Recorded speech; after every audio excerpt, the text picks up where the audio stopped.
বর্তমান পরিবর্তিত পরিস্থিতিতে আমরা মনে করি বা এই ভাসানী পরিষদ মনে করে যে ভাষা নিয়ে এখন আরো বেশিভাবে প্রাসঙ্গিক হয়ে দাঁড়াইছে। জাতীয় এবং আন্তর্জাতিক যে টার্ময়েড পরিস্থিতি, বিশ্বব্যাপী সাম্রাজ্যবাদের যে নগ্ন রূপ এবং বাংলাদেশে যে জুলাই আগস্টের গণ অভ্যুত্থানের পরবর্তীকালীন বিভিন্ন মেরুকরণ সেভাবে হচ্ছে, তো সেই হিসাবে সাধারণ জনগণ এখন একটা অনেকটা ধাঁধার ভিতরে আছে।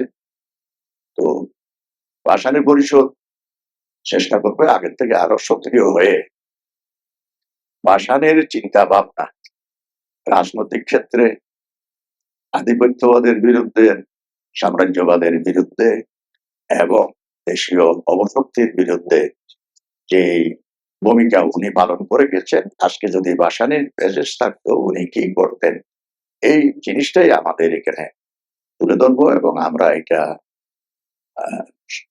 ঢাকা এবং সারা দেশব্যাপী একটা সক্রিয় কর্মকাণ্ডের মধ্যে ভাসানীর চিন্তাধারাকে আমরা সামনে নিয়ে আসতে চাই।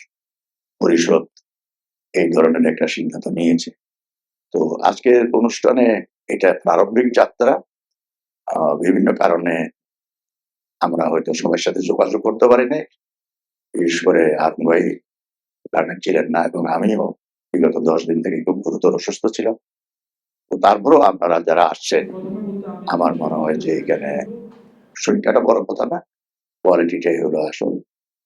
ওনার আদর্শ এবং ঐতিহাসিকভাবে ওনার যে বিভিন্ন ভূমিকা ছিল সেইগুলোকে ধারণ করে বর্তমান পরিপ্রেক্ষিতে এবং সামনের দিকে জনগণকে কিভাবে দিক নির্দেশনা দেওয়া যায় এবং আমাদের জনগণকে কিভাবে আলোকিত করা যায় এবং আন্দোলন সংগ্রামে এবং আমাদের যে জাতীয় ক্ষেত্রে যে সমস্ত চর্চার প্রয়োজন সেগুলোকে গতিশীল করা যায়।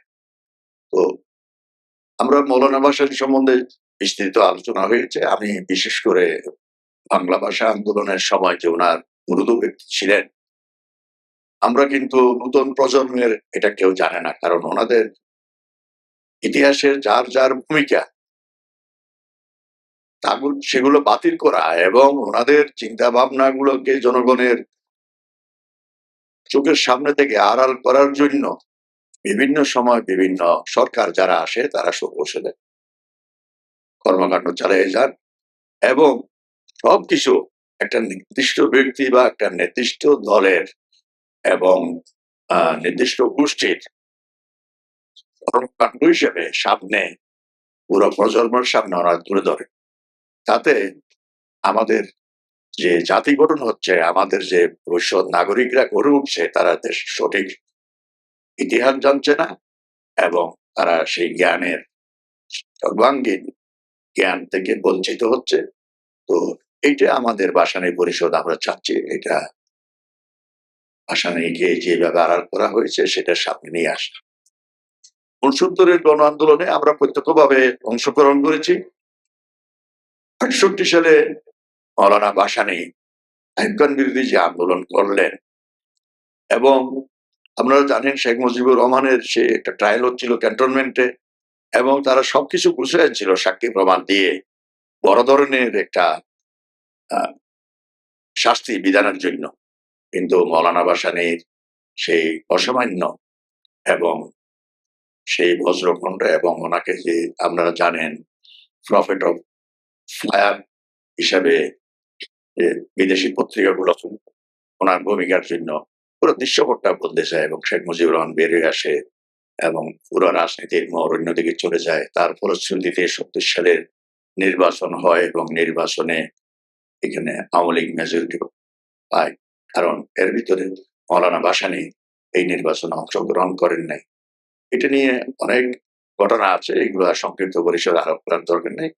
পরবর্তীকালে বাংলাদেশ হওয়ার পরে যখন আবার স্বৈরতন্ত্র দেশে প্রতিষ্ঠিত হয়, একদলীয় শাসন প্রতিষ্ঠিত হয়, মৌলানা ভাসানী একমাত্র ব্যক্তি এটা সোচ্চার কণ্ঠে এটার প্রতিবাদ করেছেন এবং মানুষকে সংগঠিত করার দিক নির্দেশনা করার জন্য এগিয়ে আসছেন। ওনার যে হক-কথা পত্রিকা সেটা যে বলিষ্ঠ ভূমিকা পালন করেছিল এবং পরবর্তীকালে আমাদের যে ফারাক্কা মার্চ, লং মার্চ উনি করেছিলেন যে সম্রাট স্বাধীনবাদ এবং আধিপত্যবাদের বিরুদ্ধে, এই যেগুলো আমরা সবাই জানি।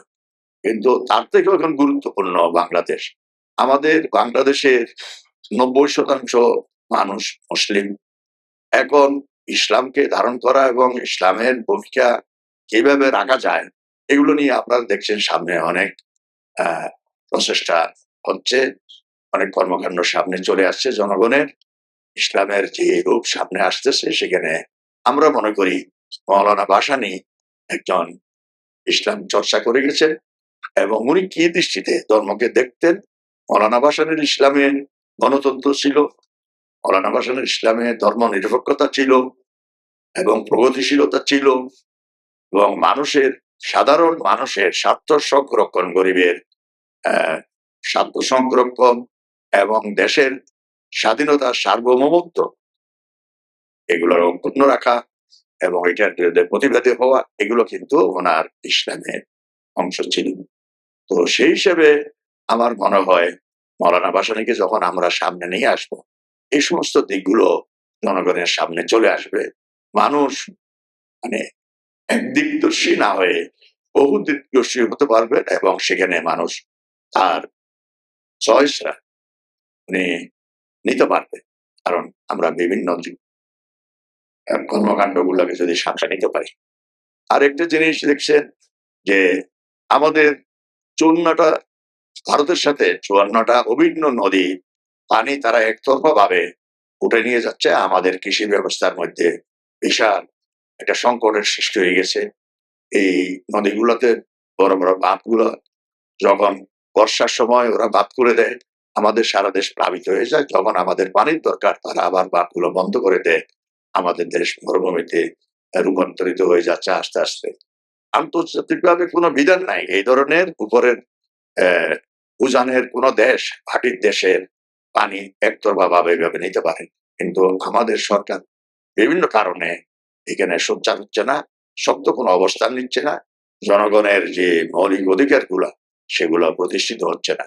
আমার মনে হয় মৌলানা ভাসানীর কি চিন্তা ভাবনা ছিল সেটাকে যদি আমরা সামনে তুলে ধরতে পারি, মানুষ এদিক দিয়েও তারা নতুন করে চিন্তা ভাবনা করবে এবং আমাদের যে পলিটিক্যাল পার্টিগুলো আছে, ভাসানী মৌলানা আব্দুল হামিদ খান ভাসানী পরিষদ এটা কোনো পলিটিক্যাল পার্টি না। এটা হলো মৌলানা ভাসানীর চিন্তাধারাগুলোকে জনগণের কাছে পৌঁছে দেওয়ার জন্য এটা একটা প্ল্যাটফর্ম। আমাদের যারা রাজনৈতিক নেতা আছেন ওনারা ওনাদের কর্মকাণ্ডের মাধ্যমে সেগুলা রাজনৈতিক সলিউশন গুলোর জন্য চিন্তা করবেন। আমরাও তো প্রদীপটা জেলে রাখবো, কিন্তু প্রদীপটাকে আরো উজ্জ্বলতর করব। ওনারা রাজনৈতিক নেতৃবৃন্দ এটা ব্যবহার করে অথবা ওনাদের নিজস্ব ব্যবস্থার মাধ্যমে জনগণের স্বার্থ সংরক্ষণ করবেন, জনগণের চিন্তা ভাবনা, দেশের সার্বভৌমত্ব এবং দেশীয় এবং আন্তর্জাতিক যেসব চক্রান্ত আছে সেগুলা তার বিরুদ্ধে রুখে দাঁড়াবেন। আমরা বৈষম্য বিরোধী আন্দোলনের সময় দেখছি আমাদের প্রগতিশীল রাজনৈতিক নেতৃবৃন্দরা যে ভূমিকা রাখার কথা ছিল সেভাবে ওনারা রাখতে পারেন নাই। কারণ এগুলা অনেক প্রেক্ষাপট আছে, কিন্তু ভবিষ্যতে যে সংকটগুলো আসতেছে এখান থেকে যেন ওনারা হারিয়ে না যান, এটা আমরা প্রত্যাশা করব।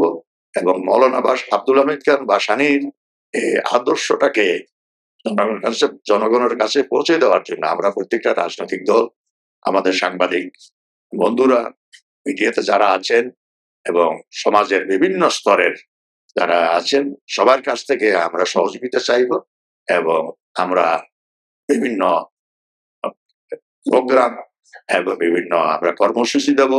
আপনাদের সবাই ঐকান্তিক ভাবে আশা করবো আপনারা সবাই সমর্থন, সহযোগিতা এবং কর্মকাণ্ডের মাধ্যমে এই আমাদের চিন্তা ভাবনাকে আগায় নিয়ে যাবে। মৌলানা ভাসানীকে সমাজের সামনে নিয়ে আসতে পারলে আমাদের অনেকগুলো সমস্যার সমাধান হবে বলে মৌলানা আব্দুল হামিদ খান ভাসানী পরিষদ আশা করে। আজকে আপনাদের উপস্থিতির জন্য সবার পক্ষ থেকে সবার আবার ধন্যবাদ জানাই আমার বক্তব্য এখানে শেষ করছি।